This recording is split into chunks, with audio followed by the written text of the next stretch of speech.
Olá pessoal, vamos ao sexto vídeo sobre o programa Escola Sem Partido, né? Estamos aí na análise do terceiro artigo, né? E no vídeo anterior analisamos o primeiro item, né? E agora vamos analisar o restante, né, dos itens do artigo terceiro, que são os itens 2, 3, 4, 5 e 6, né, desse artigo aí. Então, vamos lembrar o artigo caput, né, no artigo terceiro diz o seguinte: no exercício de suas funções, o professor... Bom, então o artigo terceiro ele se refere às funções do professor, né, que é um dos artigos mais polêmicos aí. O segundo item diz: não favorecerá, não prejudicará e não constrangerá os alunos em razão de suas convicções políticas, ideológicas, morais ou religiosas ou da falta delas. Bom, só antes de ler o meu script aqui, é interessante a gente lembrar o seguinte, né, que eu já disse em outros vídeos, mas o horizonte do pessoal que defende esse projeto, né, é um horizonte da negação de algumas coisas, né? Primeiro, da negação da diversidade de ideias, né? Ou seja, apesar de eles defenderem a neutralidade, né, é um princípio que não está na Constituição, né? A Constituição diz que o Estado brasileiro é plural e não neutro, né? Eles negam então a pluralidade em nome da neutralidade, né? Eles negam a convivência, né, da diversidade. Eles negam a possibilidade de que a escola possa transmitir conteúdos diferentes do que a família pensa. Ou seja, é um projeto que forma pessoas realmente fascistas, né? No sentido assim do pensamento único. Ou seja, a família pensa uma coisa, a escola tem que pensar a mesma coisa que a família e transmitir os mesmos conceitos que a família pensa, né? Na verdade, é um projeto que separa as pessoas, né, entre pessoas de bem e pessoas do mal, entre esquerda e direita, né? E doutrinação para eles é apenas o que é doutrinação à esquerda, né? Ou seja, a única forma de doutrinar é a doutrinação petista, segundo eles, aí, né? Quer dizer, a única forma de doutrinar, tanto dos professores quanto do livro didático, né? Enfim, tudo que a escola produz, é a veiculação de ideias de esquerda. Negam também a diversidade sexual, né? E principalmente, né, negam a possibilidade de discussão da diversidade sexual na escola. Então, eu reitero aqui o que eu já disse nos outros vídeos, né? Escola Sem Partido é cúmplice de assassinatos de mulheres, de gays, né? Ao negar a discussão e ao negar formar pessoas capazes de compreender, né, e de conviver com a diversidade, né? É um pessoal que pensa, né, que a moral familiar está acima de tudo, né? E vamos falar disso um pouquinho aí. Então, voltando aí, o item 2, né? Então é importante a gente só localizar, né? É um projeto que alimenta o ódio, ao invés de alimentar a democracia e a convivência da diversidade, né? E além de tudo, é um projeto que nega a sociedade capitalista na sua essência, ou seja, nega a existência de classes sociais, de elite, de que haja exploração, né? Ou seja, é um projeto liberal travestido de neutralidade, né? Vamos falar sobre isso. Então, o item 2 diz que não favorecerá o professor na sua função, não favorecerá, nem prejudicará e não constrangerá os alunos em razão de suas convicções, né? Então, essa posição do programa Escola Sem Partido me parece razoável. Claro que não é o caso do professor chegar em sala de aula e pregar as suas convicções, né?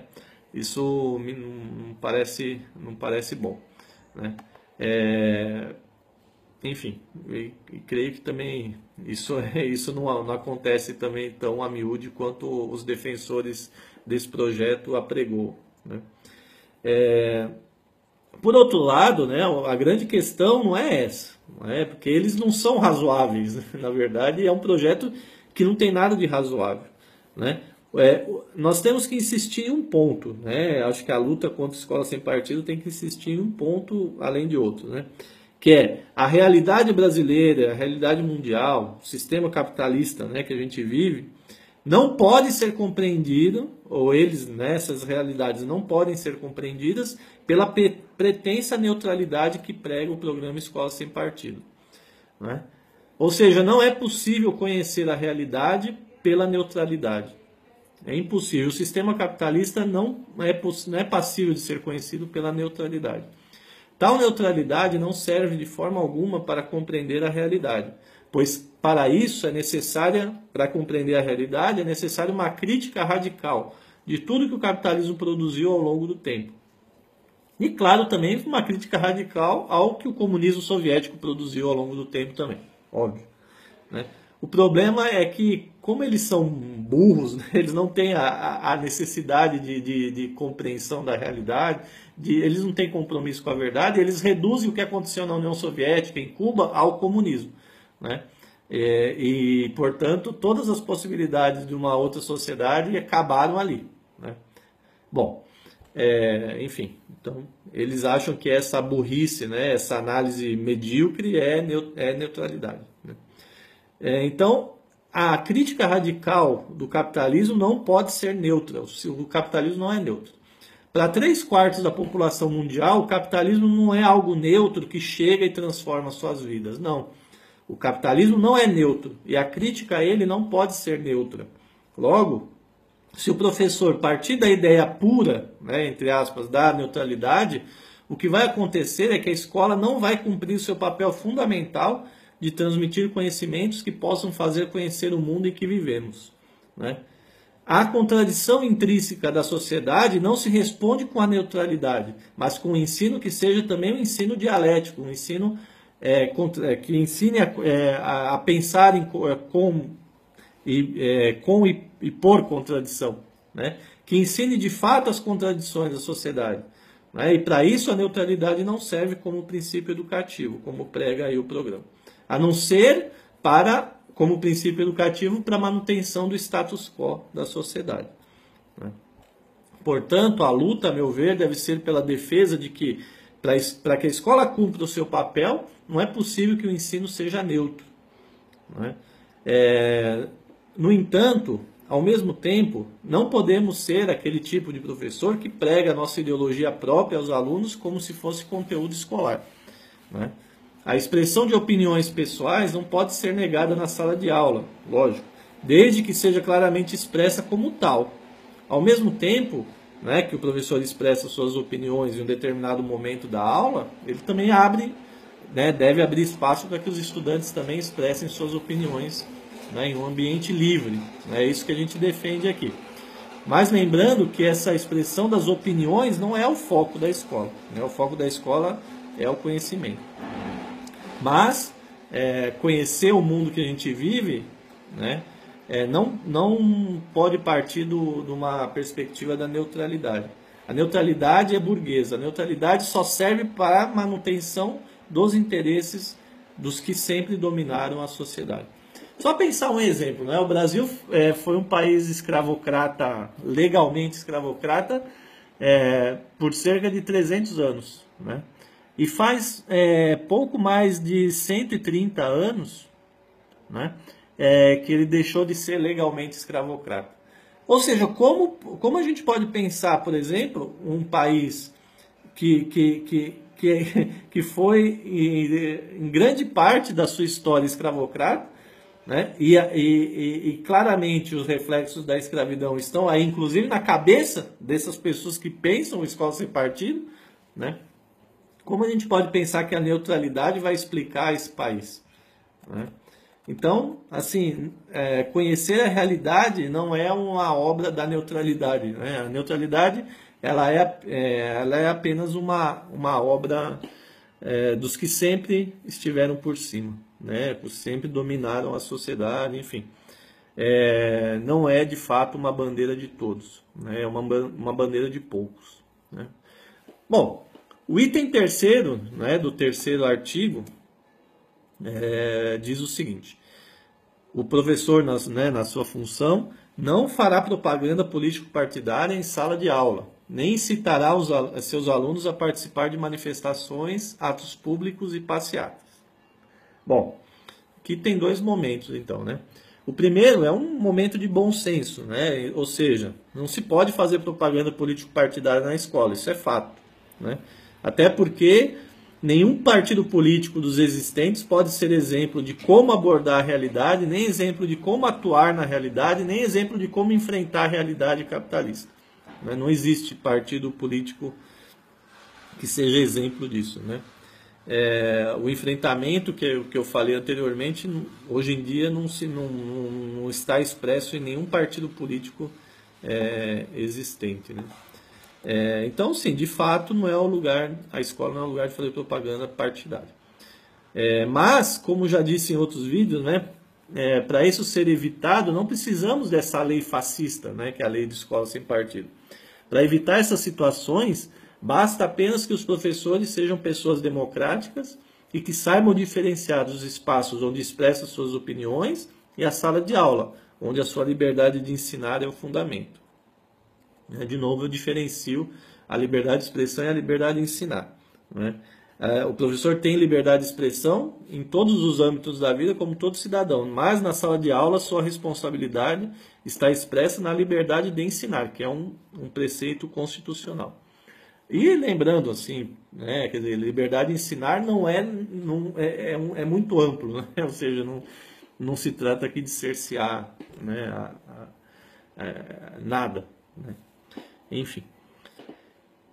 Agora, o problema maior desse item é a palavrinha, né, incitar, né? Incitar pode ser o mesmo, né, segundo o dicionário, que instigar.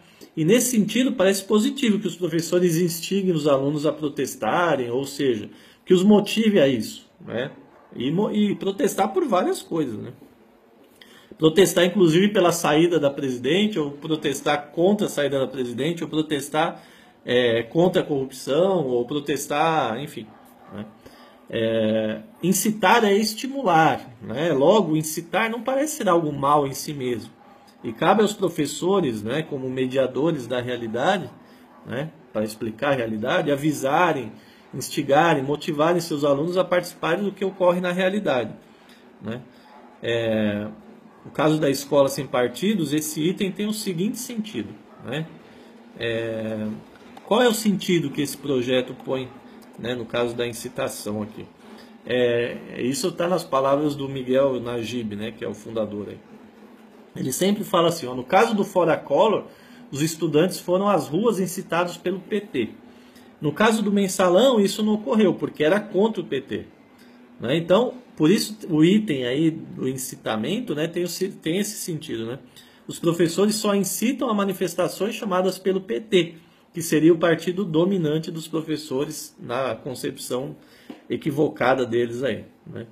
Eu tenho certeza que a maioria dos professores do Brasil não é petista e espero que não seja, né? Enfim, porque como há partidário e antipartidário, espero que não seja, né?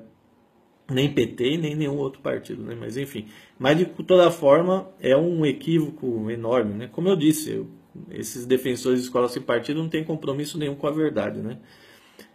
Bom, eles partem de generalizações e pronto, acabou.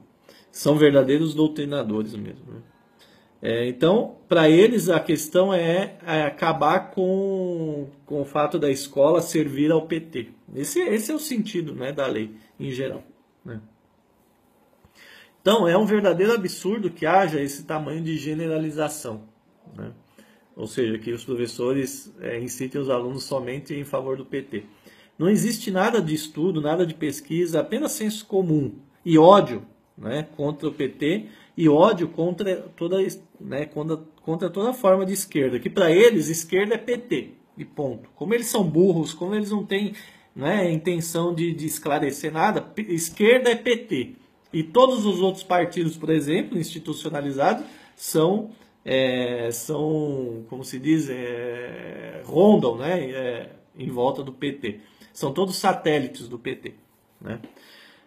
Como se a realidade, para eles também, né, fosse uma realidade equilibrada, onde todos têm a mesma chance, onde todos têm as mesmas oportunidades, né? Logo, incitar para eles significa chamar para manifestações petistas, né? Então é um absurdo que o ódio à esquerda, né, se transforme em lei, né? E ainda uma lei que se pretende neutra. Ou seja, a aprovação de uma lei como essa é realmente a aceitação de que nós vivemos em uma sociedade intolerante à diversidade, né? A partir do momento que o ódio a uma determinada posição política vira lei, essa é uma sociedade fascista de fato, né? E de direito, né? Quando ela se transforma em lei. Bom, o quarto item, né, do terceiro artigo diz o seguinte: ao tratar de questões políticas, socioculturais e econômicas, apresentará aos alunos, o professor apresentará aos alunos, de forma justa, as principais versões, teorias, opiniões e perspectivas concorrentes a respeito. Aqui, talvez seja a melhor versão do que eles acham que é a neutralidade, né? Inclusive eles colocam de forma justa, né? Eu acho que é o grande termo aí desse item, né, para a gente pensar. Bom, então, a princípio, né, é uma obrigação dos professores dominar as diferentes teorias pertinentes à sua disciplina e transmitir essas diferentes teorias. Quanto a isso, não tem nada problemático, né?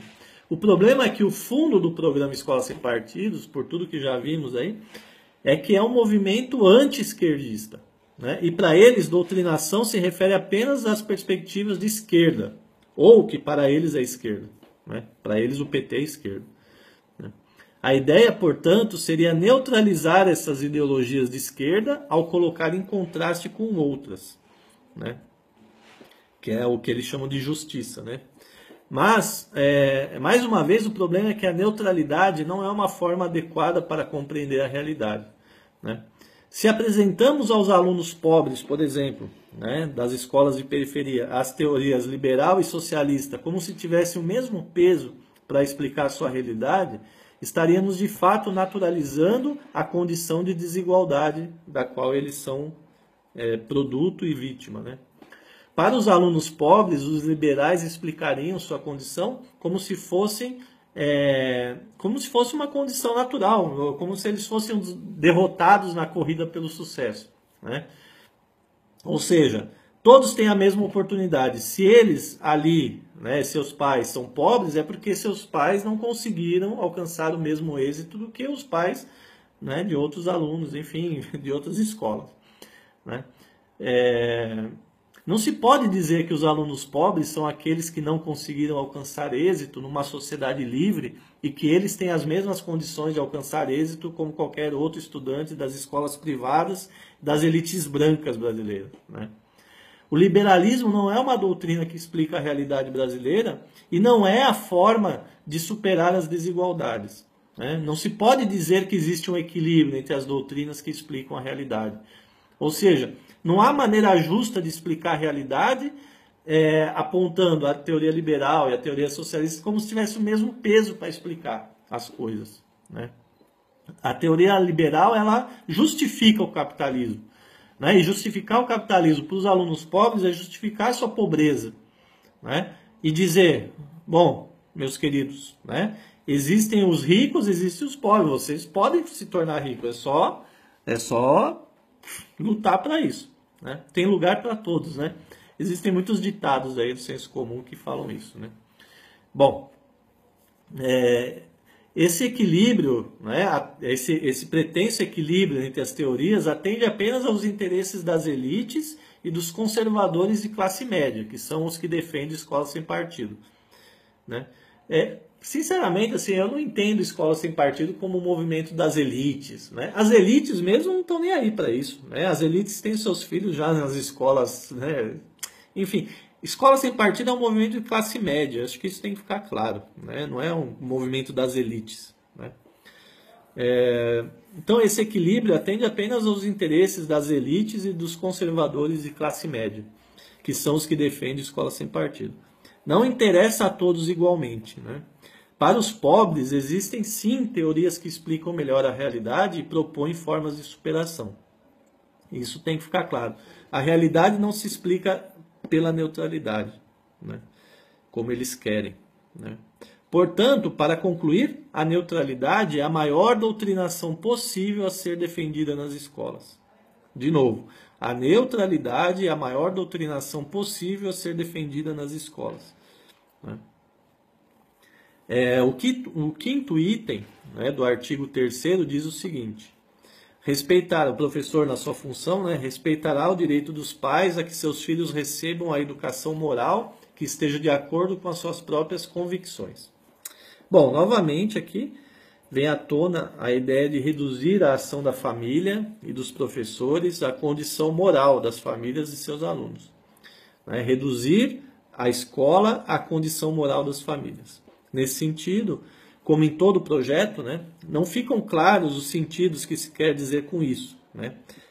Paira a dúvida se ferir a moral familiar seria, por exemplo, abordar os conteúdos de maneira crítica.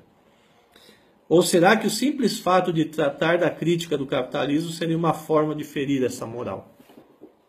Ou será que a moral familiar tem a ver com a concepção religiosa? Né? E logo, a função do professor é realmente esconder dos alunos, sonegar informações e transmitir mentiras, como, por exemplo, de que existem apenas duas possibilidades sexuais e de gênero, homem e mulher, e que essas duas situações advêm apenas e tão somente da condição biológica de nascimento. Né, como eles querem lá, como a gente já viu, isso está lá no parágrafo único do artigo 1º. Né? Ou seja, está lá no segundo vídeo. Ou seja, o que o Escola Sem Partido quer é que a escola seja uma extensão dos preconceitos comuns às famílias de classe média. Né? O que é a família de classe média? Né? O que essa família de classe média pensa? Ela pensa assim, que a sociedade dá igual oportunidade a todos, que todos são cristãos, independente da igreja que frequenta, que toda a esquerda é comunista, soviética, guevarista e logo assassina. Né? O capitalismo é o melhor sistema possível que foi criado na história. Essa é a neutralidade da Escola Sem Partido. Né? De novo, o que é neutralidade para eles? Né? Que a sociedade dá igual oportunidade a todos, que todos são cristãos, independente da igreja que frequenta, toda a esquerda é comunista, soviética, guevarista e logo assassina. O capitalismo é o melhor sistema possível que foi criado na história. Essa é a neutralidade do movimento aí, do programa Escola Sem Partido. As convicções dos pais, portanto, devem se transformar em conteúdos escolares, independente de ser ou não verdade ou razoavelmente coerentes com a história. A ideia é que a neutralidade é que todos são iguais perante a lei. Né? A neutralidade, para eles, é que todos são iguais perante a lei. E essa igualdade, então, se transforma em absoluta. Né? Ou seja, que todos têm a mesma oportunidade, né? Como dizem os filósofos liberais aí. Né? Desde que os indivíduos sejam imbuídos, né, do empreendedorismo. Ou seja, a escola passa a ser um lugar de doutrinação de direita, para quem a neutralidade é a ideologia perfeita. A neutralidade é a ideologia perfeita da direita. Né? Portanto, aqui há um combate, né, bem assim, entre direita e esquerda mesmo. Né? O que eles entendem de esquerda. Né? A neutralidade é a forma mais avançada de uma ideologia conservadora do capitalismo, das desigualdades intrínsecas desse sistema. Bom, novamente é bom lembrar, então, né? Vamos dizer assim que o Escola Sem Partido defende a neutralidade da gente de bem. Né? Eles dividem as pessoas entre gente de bem e gente de esquerda. Né? Bom, novamente é bom lembrar. A neutralidade proposta pela Escola Sem Partidos é uma forma de legitimar e naturalizar as violências da sociedade capitalista.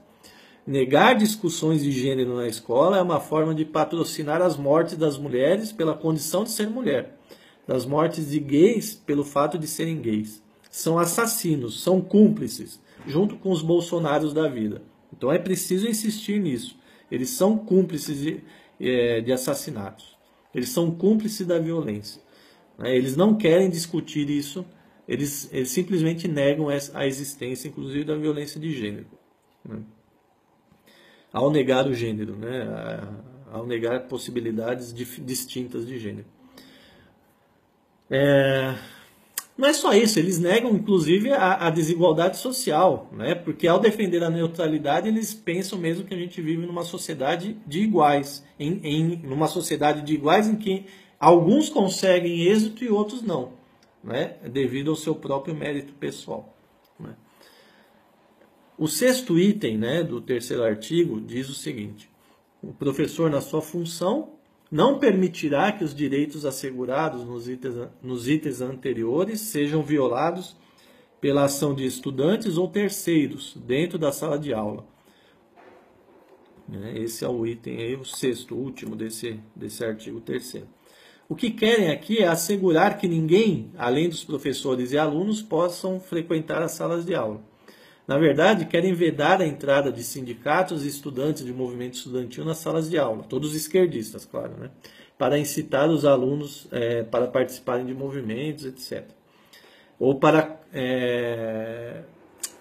contar as coisas que estão acontecendo, enfim, né? A escola tem que ser vedada da realidade, né? Enfim, a escola tem que ensinar o que a família quer dentro das quatro paredes, professores e alunos, né, isolada da sociedade. A escola, além de ser o quintal das famílias de bem, hipócritas, cristãs e brancas, sim, porque a neutralidade é branca e masculina, é bom lembrar, né, pois defende a história dos brancos e homens vencedores. Além de ser o lugar de sonegação de conhecimento, só sobre isso é só lembrar e ver nas redes sociais aí, como esse pessoal todo aí tem um ódio contra, por exemplo, o Zumbi dos Palmares e o 20 de novembro. Né? Então, sim, a neutralidade é branca e a neutralidade é masculina. Né? E é lógico que a neutralidade é burguesa, como eu já disse antes. Mas não é só burguesa, é burguesa, branca e masculina. Né? Além de ser o lugar de sonegação de conhecimentos em favor daquilo que está na Bíblia, né, a escola deve ser para eles também um lugar fechado à sociedade. Né?